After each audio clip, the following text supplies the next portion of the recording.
I wasn't planning on making a video of the installation of the brakes on my wife's car. I started the job yesterday, which was Saturday, late in the afternoon, and finished, I think it was probably a half hour after sunset. It was pretty dark. I had to bring my drop light out. I had taken pictures of the rotors with my camera just to post it on Facebook, and then thought maybe I should make a video.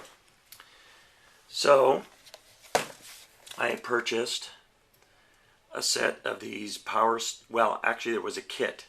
I purchased a rear and a front kit of the Powerstop brakes.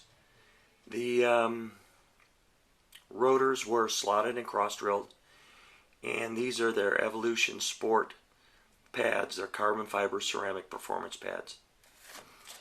The car has about 149,000 miles on it. I think we've replaced the brakes once. It's a Honda Element SC. And we noticed last summer, coming down a grade, coming back from the Reno area, that the rotors were starting to warp. So I purchased the kits on Amazon. They were very reasonable, and they've been sitting in my garage since summer. Haven't had the opportunity to put them on. I had this 4-day weekend for President's Day, and I decided, well, now's the time. We're moving, and I didn't want to haul these kits with me from here to our temporary place, then to our permanent place that we'll eventually buy. So this is the video. Sorry for my voice, I'm starting to lose it.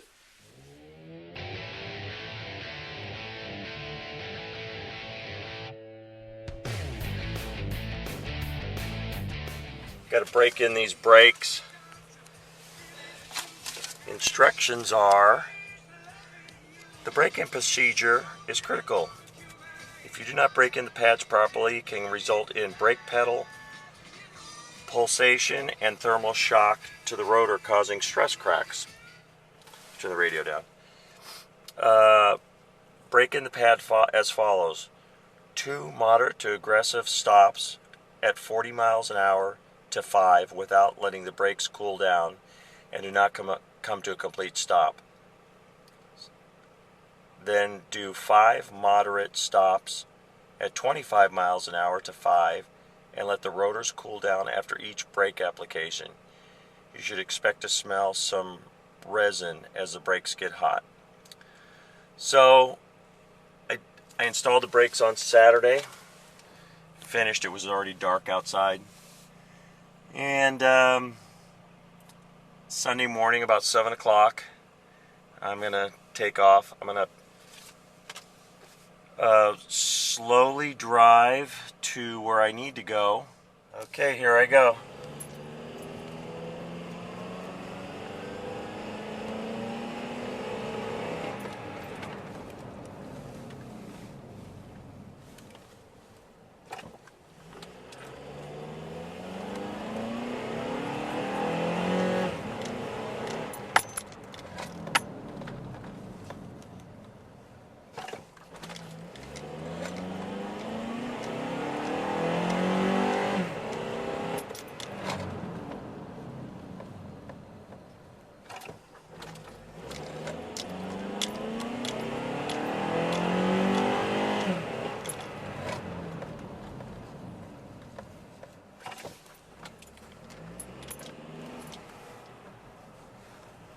Alright, there we go.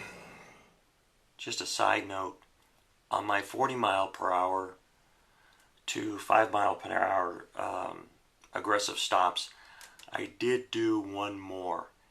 After I'd stopped this video, I recounted in my mind. It's like, that wasn't 5, that was only 4. And then I moved on to the next step. Okay, 25 to 5.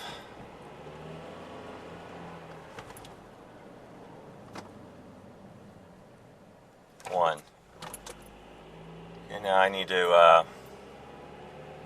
run it for a little bit, let it cool down.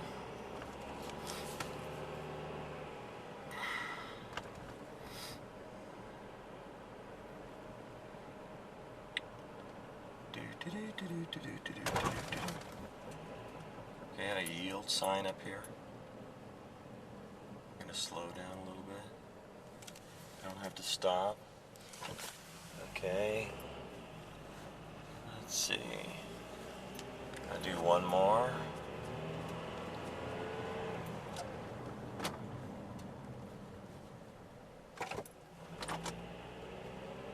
That's two.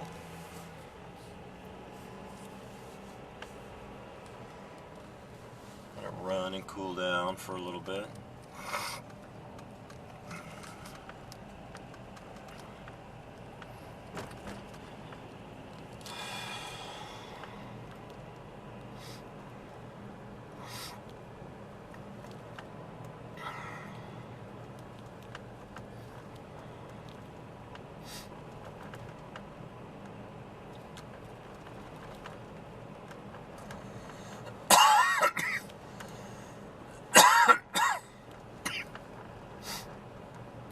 Let's see. Do another one.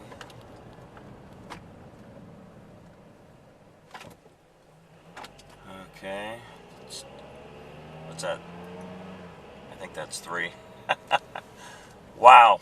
I need somebody to count for me. We'll just say that was two. No, that was three. Got a stop sign up ahead. Let me slow down. Neutral. Emergency brake. Whew, that was the emergency brake. I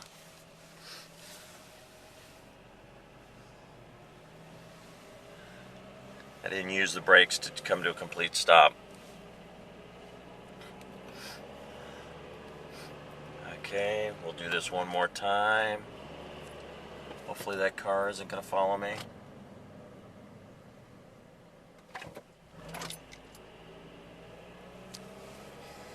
Oh, almost came to a complete stop there. So that would be four. Come up to the yield sign again. I'll have to slow down when I get up there. Let it cool down.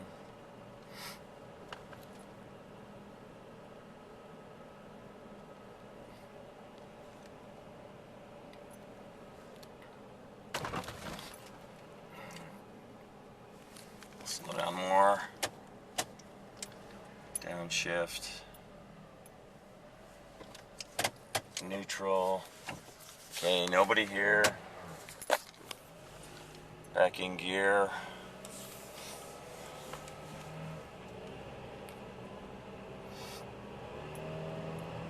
One more.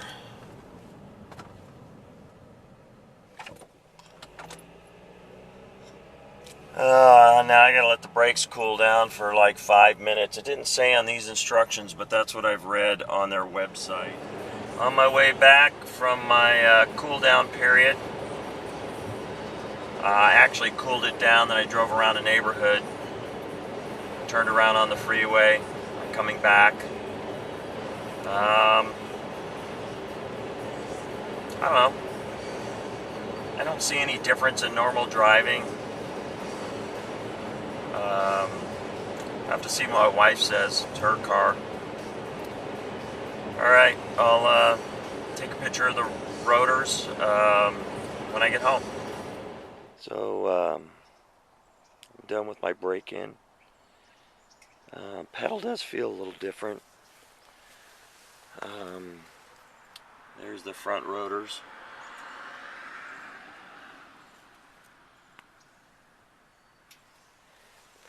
I'm hoping that the braking changes a little once all the zinc coating is worn off. I think it's pretty worn off. I can see some streaks in here, which might still be the zinc coating. I hope my wife doesn't feel it's too weird.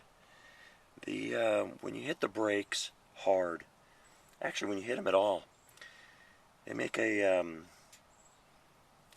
like almost a buzzing noise. And I think it's from the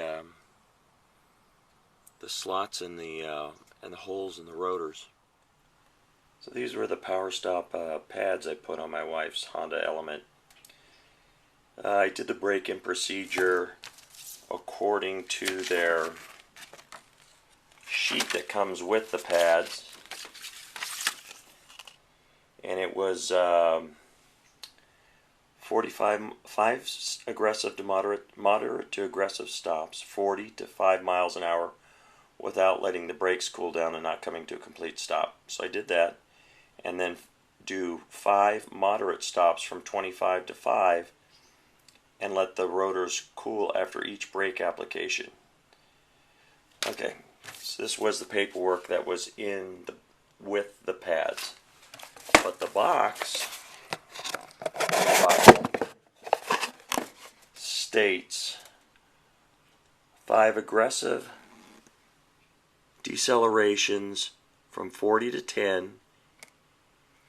You need to do those consecutively without completely stopping, and then 5 moderate decelerations from 35 to 5 in rapid successions. I kind of did that. Well, not really, because the miles per hour is different than the installation guide. And then I did do a 5-minute cool down because I remember reading that somewhere. So, and that wasn't in the instructions. So a little contradictory between the instructions from the box to the instructions. So hopefully I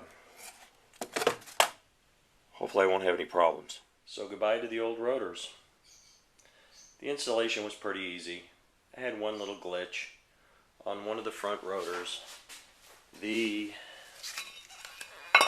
retaining screws, to get them off, I used a DeWalt impact gun.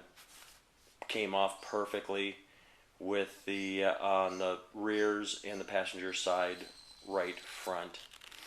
When I got to the driver's side, it was dark, and I put the impact gun on it, and it busted the tip off in the Phillips screw. Couldn't get that out, so I went to the next one. I got another tip, put it on, and sheared that tip off on the second screw. So then that piece came out. So I got my impact driver. Let's go grab it out of the drawer and show you. Let's see, it is in with the screwdrivers. And I busted that tip off my impact driver. So I had to drill out one of the screws, and then with a cold chisel I started beating on the other one, trying to get the piece out, and I was able to get a little spin on the screw. So those retaining screws, from what I've read, aren't important. They're just to hold the rotors on the hubs during assembly. So my driver's side doesn't have those screws in there. The rotors are sandwiched between the hub and the wheel. You can see where the wheel was on here, and then, well, you can almost tell where the I don't know if you can with the light, where it was attached to the hub. So the installation was pretty easy. I did accidentally put the passenger side on the driver's side in the rear, and I had to pull it back apart and redo it. Time will tell. Let my wife drive the car and see what she says about the brakes now. That's it. Thank you. Bye-bye.